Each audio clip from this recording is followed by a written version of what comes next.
நண்பர்களே, இப்போ நம்ம பார்க்க போகிறது பார்த்தீங்கன்னா ரீபவுண்ட் ஹேமர் டெஸ்ட். இந்த ரீபவுண்ட் ஹேமரை வச்சு நம்ம இந்த காங்கிரீட்டோட ஸ்ட்ரென்த்து, அதாவது இப்போ கீழே இருக்கிறது பழைய காங்கிரீட்டு, மேலே இருக்கிறது புது காங்கிரீட்டு, இதோட ஸ்ட்ரென்த் எப்படி இருக்குதுன்றத நம்ம நான் டிஸ்ட்ராக்டிவ் டெஸ்ட் அப்படின்ற ஒரு மெஷர்மெண்ட் பார்க்கறதுக்காக நம்ம இந்த ரீபவுண்ட் ஹேமரை யூஸ் பண்ணி இதை செக் பண்ண போகிறோம். வாங்க எப்படி ரிசல்ட் வருதுன்னு நம்ம பார்க்கலாம். அதாவது இது 150 mm 150 mm இருக்கணும். இதில் பார்த்தீங்கன்னா நமக்கு வந்து 9 பாயிண்ட்ஸ் கிடைக்கும்.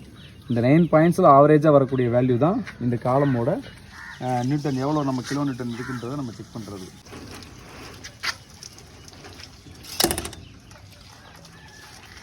அடுத்த வேல்யூ பார்த்தீங்கன்னா 30, அதே 30 தான் இருக்குது. ரைட்டு. அடுத்த வேல்யூ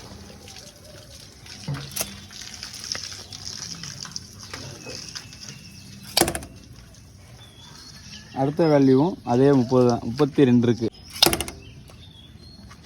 அடுத்த வேல்யூ பார்த்தீங்கன்னா கிட்டத்தட்ட 35 இருக்குது. அடுத்த வேல்யூவும் நமக்கு ஒருத்தர் 35 தான் இருக்குது. அடுத்த வேல்யூ 32.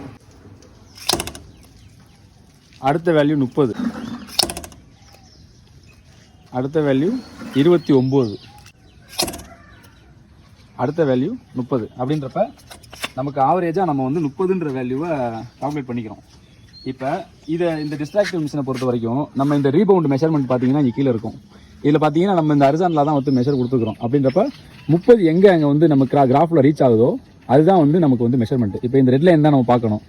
ரெட் லைனில் 30 எங்கே வருதுன்னு பார்த்தீங்கன்னா கிட்டத்தட்ட 26. அப்போ இதோட வேல்யூ பார்த்தீங்கன்னா 26 நியூட்டன் பர் மில்லிமீட்டர் ஸ்கொயர் இருக்குது.